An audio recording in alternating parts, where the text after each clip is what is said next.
amount of revenue anticipation note, Caroline County. Second.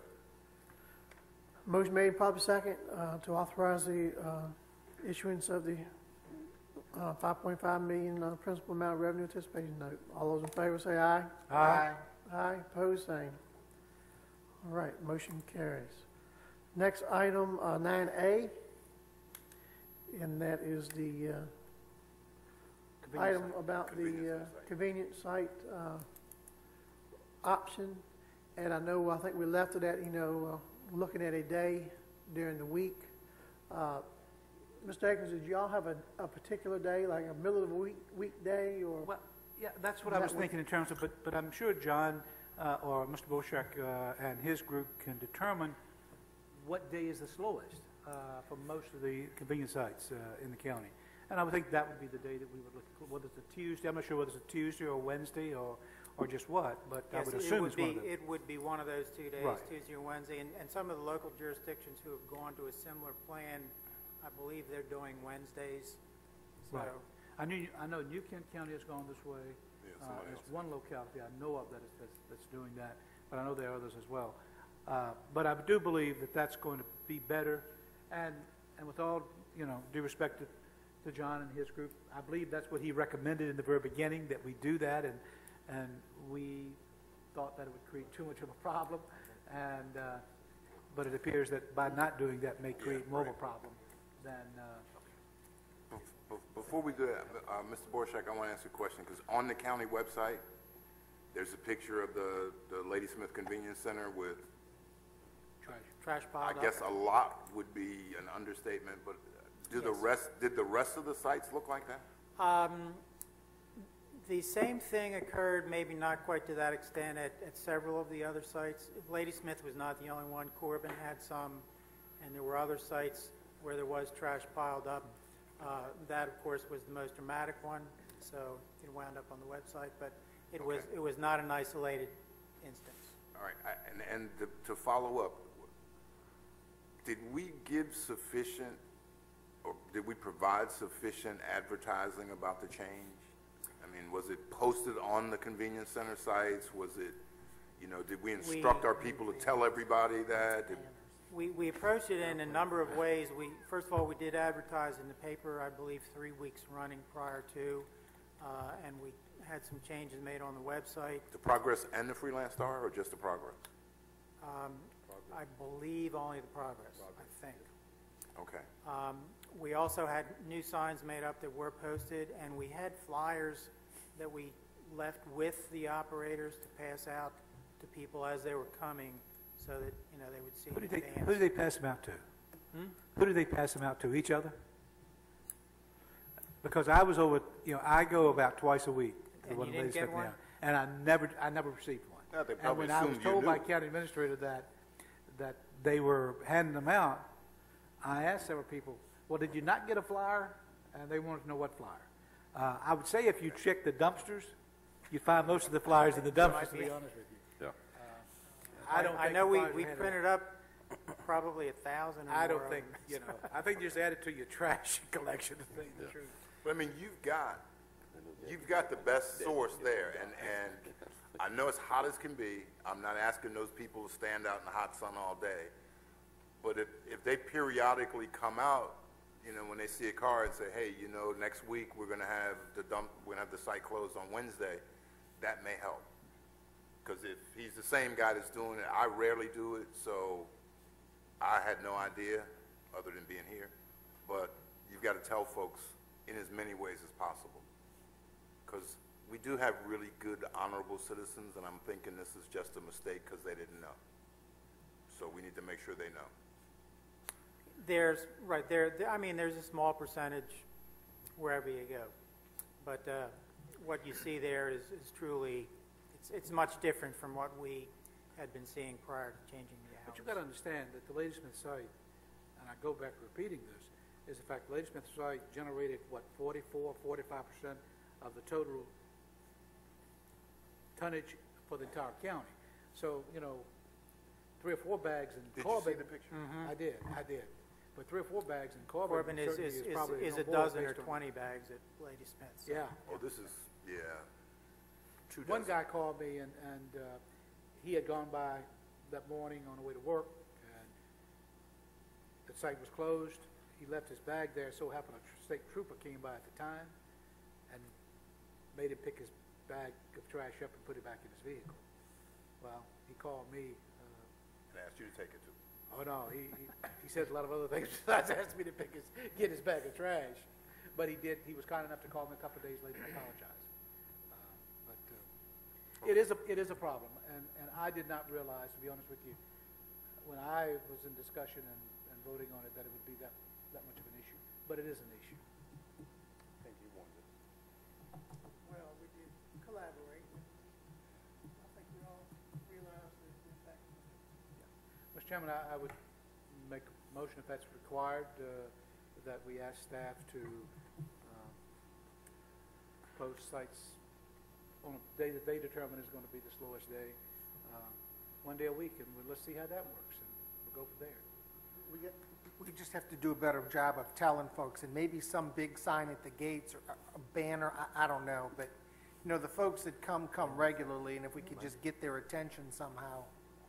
Because I know no matter where we advertise, we're not gonna get the folks that are going to the convenience sites. We're gonna have to put something that gets their attention where they enter and where they leave. Other than that, I don't know what else to do. Which brings up the question, from me anyway, if we do this, what kind of a time frame would you be looking at to make the change so that we could have some advance notice to the citizens? Next week will work fine. Oh, yeah. You have to have at least a week's worth of advertising. At least. I would think. I mean, we're gonna have to seriously put something at the gates that people can see. That gets their attention, because there's our problem, and they really need to see it. All the Wednesday folks, if it's Wednesday, or all the Tuesday folks, need to see that, because I know people have routines, and if you don't get their attention on that day, they're gonna come next time, and we're gonna end up with, you know, and the sign on the gate, you know, Tuesday closed, and it's, you know, 1.5 inches high. They're not gonna see. Could I ask the board to agree to, at the Ladysmith site, No. to open up the sites at 7 o'clock until we go to this 1 day closing? We open the site maybe 3 days a week at 7 o'clock. I thought we went to them. You know, John did some figures for me, and it would be about $4,000 for 3 hours for 2 days a week, and that would be for a year cost, right? For yearly cost, yes. Right. And I'm only asking for 2 weeks, 3 weeks, whatever it is, until the Wednesday closing go into effect, that we open at 7 o'clock at Ladysmith. Yeah, you're right about that, and I think we need to do the same thing at the animal shelter, because there's people who's going by on their way to school, and they probably do the same thing at the landfill Hey, site. you know, if the board wants to pick at stuff like that, that's fine, but I'm just saying that 53% of the people in this county said it was an issue for them. It said it created an issue for them. Now, if we don't address a concern that 53% of the county has, then we're not doing a good job in representing them. But we And should we all have, probably need to step down. we should have figured out a better way to do it without closing them, but that's another story. I'll agree, but without the cost factor there, it couldn't be. I'm only asking Ladysmith, we see what's happening in Ladysmith. It generates 45 or better % of the total amount of trash that comes out of Caroline County, and I don't believe that $300 or $400 or $500, whatever the fee is, the cost is for the next 3 weeks, is going to be an issue. I really don't. So, Just having these. My opinion was, folks over there too. my opinion was they were all the same hours, so I thought that was fair and consistent. Well, And I understand. It was, but we can see that it's not working in some places and working in other places. We can see that it is not uniform as far as the problems are concerned throughout the county. The Ladysmith site, I can tell you, it services people from the Mattapanai district, from the Port Royal district, from the Rita Church district, and from the Madison district. The site at the animal shelter generates trash basically from Mattapanai district and maybe Bowling Green district, Well, and maybe Rita Church. I don't know. No, realistically, when school is in, there are people who go there on their way to school. School's not in now. I said when school. No, but I'm saying right now for them, until we until we can work through the process of closing them on Wednesdays. All right, That's what I'm asking for. I'm saying that they ought to be equal and the same, and I'm basically done. So, anybody else Open them wants all to up change at 7 o'clock. I mean, I don't care, but I do think we have a problem there at Ladysmith. Now, do we, we The throw it all question together? is, John, is it still a problem? Is it still a regular problem, or is it sort of subsided? Well, we've only been doing it for a short time, so it has not really had a chance to subside yet. What about the other sites? Are they still in the same shape? Are they still getting the same kind of trash dumped at the gates also? They're not getting as much. And again, I think it probably boils down to the usage. We see it at Ladysmith, we see it at Corbin, we see some at Dawn, and to a much lesser extent, the other sites. Yeah, we'll have another county employee wanting to say something. Yeah, I was just gonna say, I had an inspection up at Corbin this afternoon at Rondo Baptist Church. There was a pile of chest high in front of the Corbin site to the right side of the gate. Yeah, So I am seeing it around the county. but Corbin, and I know you saw, Corbin has historically had that issue because I'm leaving Bowling Green going to DC at 6 o'clock in the morning, and there's Corbin, but they're not open yet. So, whatever we want to do, all I'm saying is they should all be consistent, because if somebody from Port Royal is going to Port Royal and then they say, oh, I forgot, and now I'm at Madison, they know the hours are the same. That's all I'm saying. So if you want to change Ladysmith, we just change them all. That's fine, but I'm saying for 2 weeks, and I don't think it would take more than 2 weeks or 3 weeks, I don't see it as being an issue. But I have no problem in everybody changing. I'm saying at Ladysmith, I think we need to have it at 7 o'clock. And if the other board members think in that districts, they need to have the sites open at 7 o'clock, then that's fine. But if you don't think you need it open at 7 o'clock, then open up at 10 o'clock as you have it now. That's fine with me. More concerned with the trend. Is it as bad this morning as it was July 1st? Everywhere. Are people starting to get the hang? Because it's not going to happen overnight. This is you've got to break people's habits and its trends. And what I'm asking, Mr. Borchak, is are we seeing it going down? Is it staying the same? Because if we make this change and then we close it, then we've got we're back in the same thing again. We probably saw more over the weekend than during the weekdays, but again, to say that the trend is going down, we've only been into it for 2 weeks, so to look and say the trend is going down, I don't think I'd really be able to say the trend is going down. We're still seeing some pretty substantial piles, at the sites where we expect to see them. Like I say, the ones that are a little more heavily trafficked. So which was that? What? Ladysmith, obviously. Ladysmith we have, Corbin we have, Dawn is probably the next one that is in that category, and then the other sites are not as bad. They have maybe a little bit, but not anything like what you see on the pictures there. Probably the 3 worst offenders are Ladysmith, Corbin, and Dawn. And I think the problem you see at Ladysmith, now maybe Corbin the same way, but what the problem you see at Ladysmith is the fact that people they don't have an opportunity to empty their trash during the day, during the week rather. They leave in the mornings, going to Northern Virginia before it's open, and they don't get home until after it closes at night. And so they have no opportunity to get rid of their trash during the week. Now, there's a different pattern of people, say, in the Bowling Green, and say it uses the animal shelter. I mean, there's different clientele of people that use it. They don't necessarily work in Northern Virginia and leave early in the morning and come home late in the afternoon. They leave in the morning, but they're home in the afternoon so they can empty it before 7 o'clock. So they use the Corbin site. Corbin may have the same Well, problem. and that's why I was surprised to hear a Corbin site. I go by there and didn't realize that was having. Bobby, I don't know if you realize the issue was that big there either. It's always been like that. Yeah, Okay. that's the issue. It's always been like that, no matter what time you. We found, when we first did it, we found Dawn and Reedy Church, or Reedy Church, Mattapani, and I think Bowling Green trash in Corbin that was left outside, because we actually went in the trash to see who left it. So it's been the case. All right, let's move. We're I don't doing think them all it's at going to 7 break the o'clock. county. We'll go all If at we open 7 at 7 o'clock. o'clock on all of them again for the next 3 weeks, but I would certainly think by August the 1st, this new, To put the Policy should be in one day a week closure in. yeah. And should can we, go into can we effect. figure out some sort of sign that'll catch people's attention?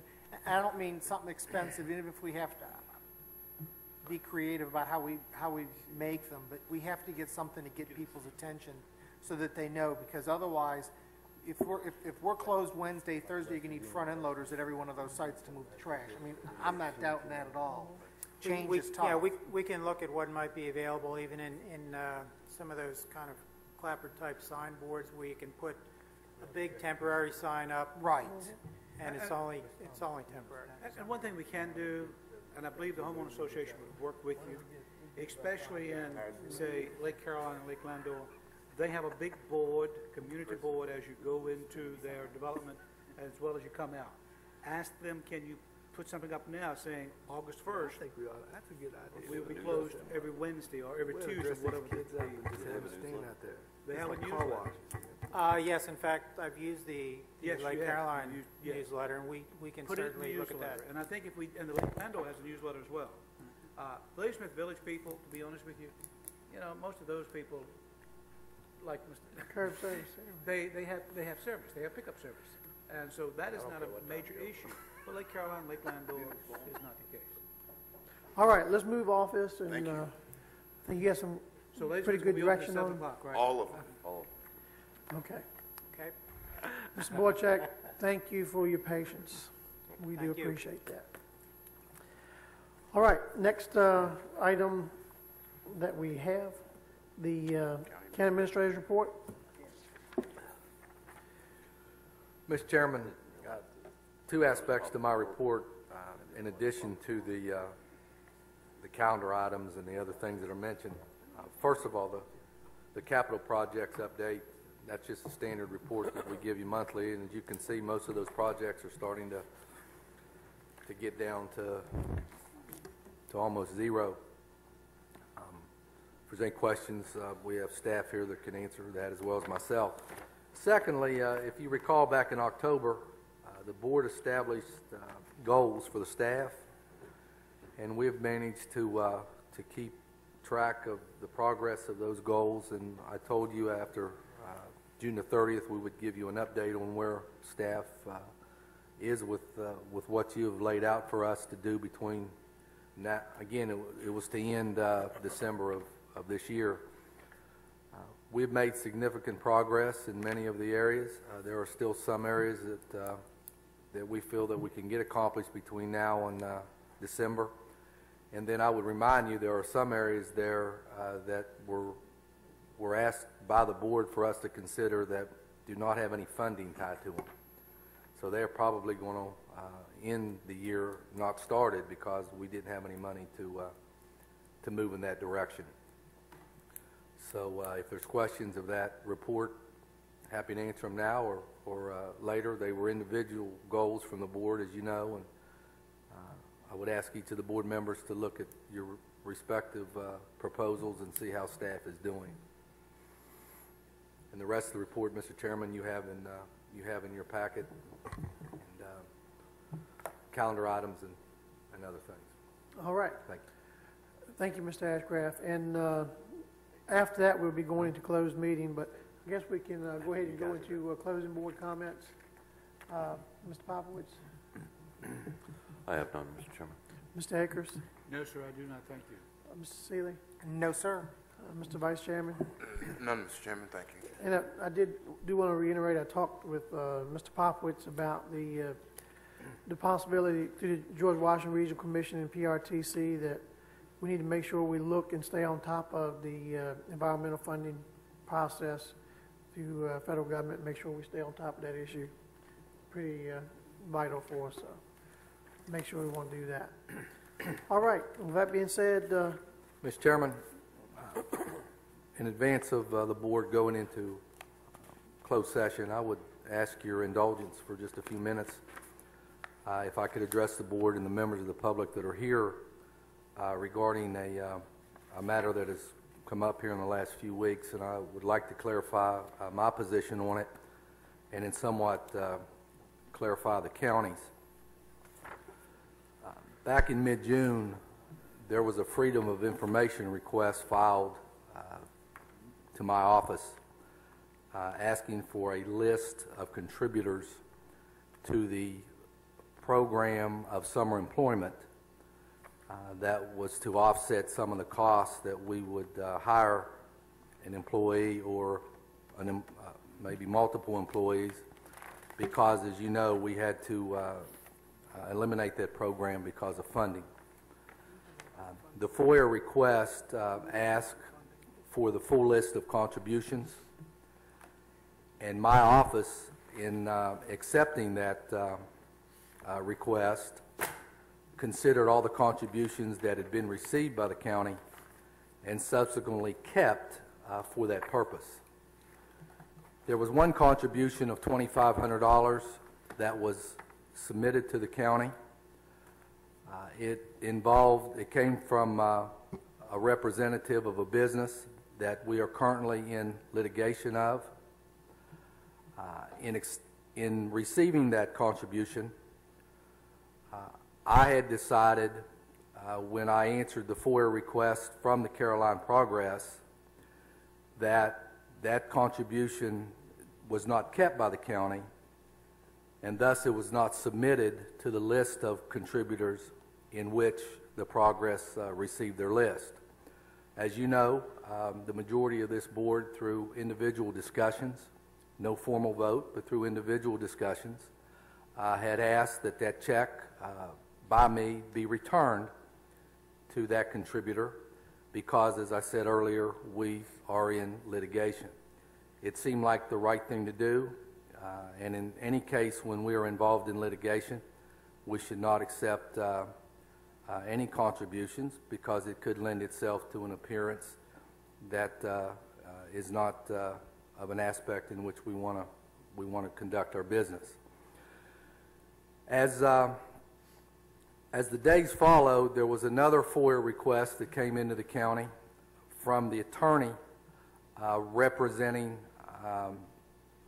a group of citizens in the Clark's Cut Heflin case, as it has become publicly known. And that Freedom of Information request was sent to our county attorney.